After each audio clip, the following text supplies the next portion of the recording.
to my channel. It's me again, Juvy, and today's video we're going to try this baby right here. See? This is the Curler Maker's Curler Maker Soft Foam Bendy Twist Curls. Here's what it looks like.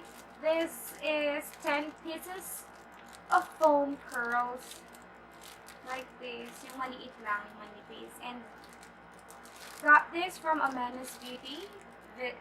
Visit their shop at Omenez Beauty PH sa Facebook, and I will put the link of their Facebook page sa description box so you can check out their shop. And then yeah, this is what it looks like. Try natin itong curler na to. Heatless siya, kaya okay siya sa buhok. So, hindi siya ganong makakadamage ng hair natin. So, ito siya. I think this is 165 pesos for 10 pieces of curler bends. Alam po siya ganyan. So, safe siya makatulugan. So, hindi siya masyadong masakit sa hair. So, I'm gonna show you how I will put this on my hair. Okay? So, first is, syempre dapat medyo basa pa ang ating buhok. So, as you can see, kakaligo ko lang. And then, it is almost 1 a.m. Yes, 1 a.m. I'm a night owl. You know me, guys. I'm a night owl talaga. So, yeah. Medyo kakagising ko lang, naligo ako, and then I decided to make this video to show you how I put this on my hair. So, tama-tama bukas, Sunday, mag-church ko. So, ito na siya. Lalagay ko na siya. So, again, ang una lang, it's up to you kung maglalagay kayo ng mag-ipapart nyo ng maigi yung hair nyo. But, in my case kasi, super nipis lang ng hair ko, kaya okay na sa akin yan. Kaya ko na yan kahit wala akong clamp to part my hair. So, what I'm going to do is susundan ko lang yung hati ng hair ko. So, not comfortable. Like this. And then, make sure na medyo basa pa talaga yung buhok nyo. Yan. And then, get a section. Yung hindi masyadong makapal at hindi rin masyadong manipis na section ng hair ninyo. Para magkaroon siya ng magandang twist or magandang curl. So, like this. 1, 2, 3. Oh, alright. Binilang ko lang makakasya itong 10 pieces sa hair ko. Feeling ko naman makakasya siya. So, again, ayusin ko lang yung hair ko. So, I'll just get part here on my hair. Like this lang. Wipe ko lang siya na ganyan. And then, I'll get this curler maker. And then, patong ko siya sa ibabaw and then twist away from your face. And then, like that. And then twist up. Like this, as you can see. It's not perfect though, kasi I'm not a hair expert. But yeah. And then twist and bend to secure. Like that. See? Okay, next one is this. Pangalawa, so section ulit ng hair. Like that. Again, I'll just make it quick. Hindi ko naman ini-aim na making perfect. Like that. Twist again. And then twist and then like that.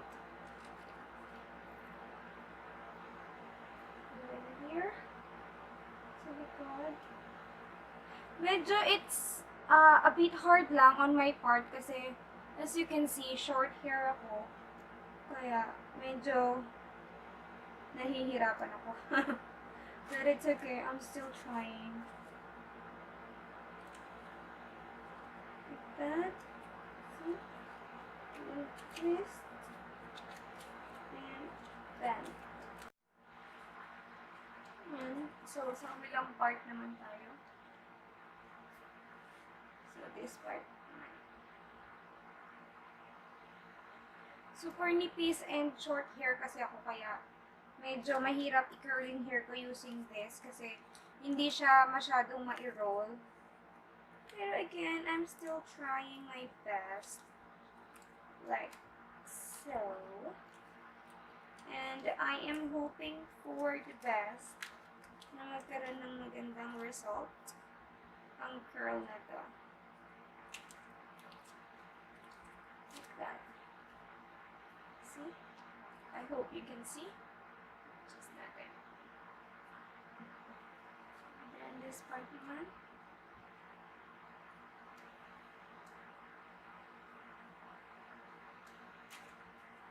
So,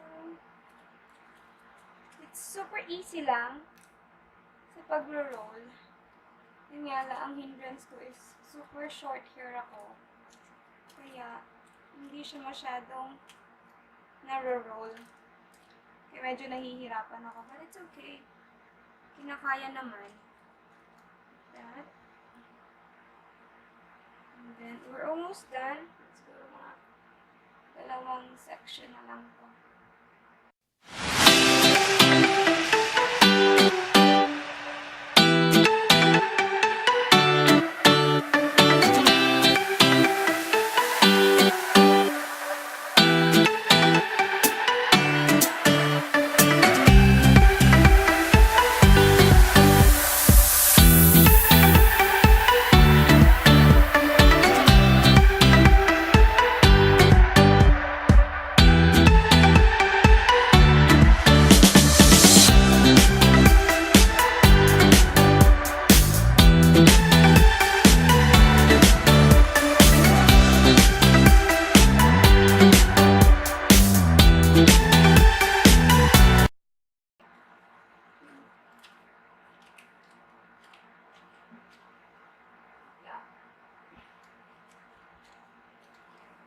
Again, this isn't perfect because I'm not a hair expert. But yeah, I'm still trying. Yan, ito siya. And then, 9 curlers yung nagamit ko sa hair ko. So, siguro it's so much easier kapag yung hair nyo is much longer compare sa hair ko. Pero nagawa ko naman siya ng mas mabilis. Actually, I can do this like mga 10 minutes na or less pa kung mas madaling kayo sa akin. Tapos then, all you have to do is to sleep. Yes, matutulog lang kayo with these curlers on your hair. And hindi siya masyadong sagabal sa hair kasi medyo foam naman siya, malambot naman siya. So, yeah, let's try. And tagilid naman ako lagi matulog. So, yeah. I'll get back to you maybe tomorrow, like 7 a.m. It's 1:15. Kanina, mga 15 minutes ko siya nagawa kasi I'm struggling with my short hair. But yeah, again, it is 1:15 a.m. So, siguro mga 7 a.m. tomorrow, gigisingin ko kayo, or gigisingin ko, pagising ko, I'll show you how it looks like, or kung gaano kaayos yung hair, or kung anong kalabasan ng curl ng hair ko.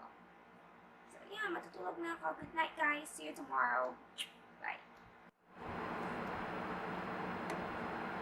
Hey guys, good morning. So, today is already 8:36 a.m. Yes, medyo late na kami nagising. Ako pala, tulog pa yung iba. Kami lang ni Bella. Late kami ni Bella nagising. So, yeah. Ito na yung itsura ng hair ko.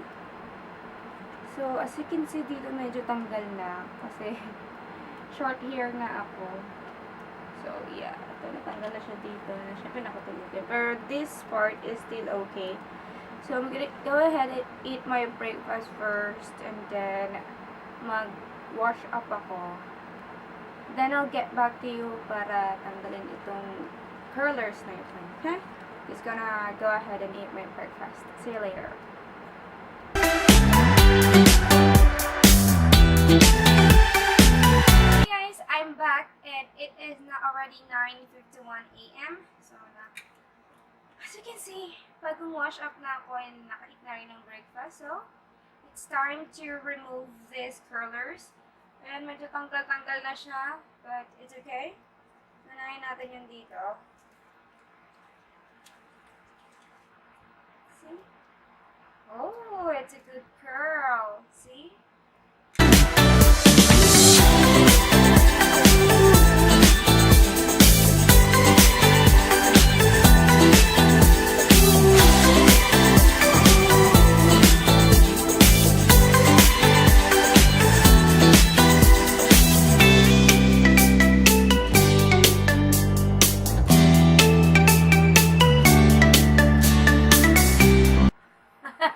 I look like a Pluto. Okay? And what I'll just do is I'm going to brush this with my hand. Wait, I'll just get my hairspray. So this is my Suave Professionals from Firm Control Finishing Hairspray. So what I'll do is I'll just spray that. Ayaw. Yun.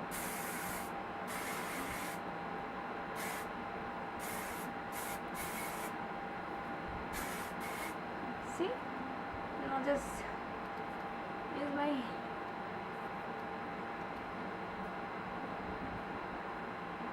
fingers like that.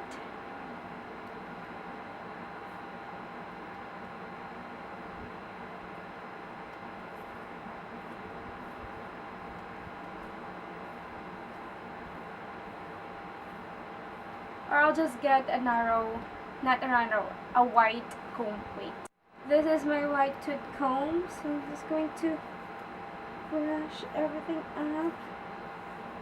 Tumigas agad yung hair ko because of the hairspray that I put on.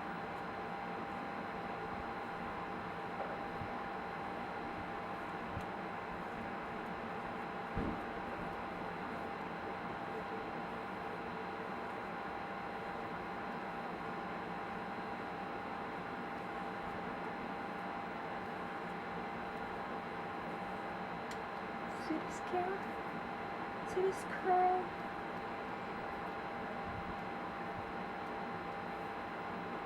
Konting ayos-ayos lang and then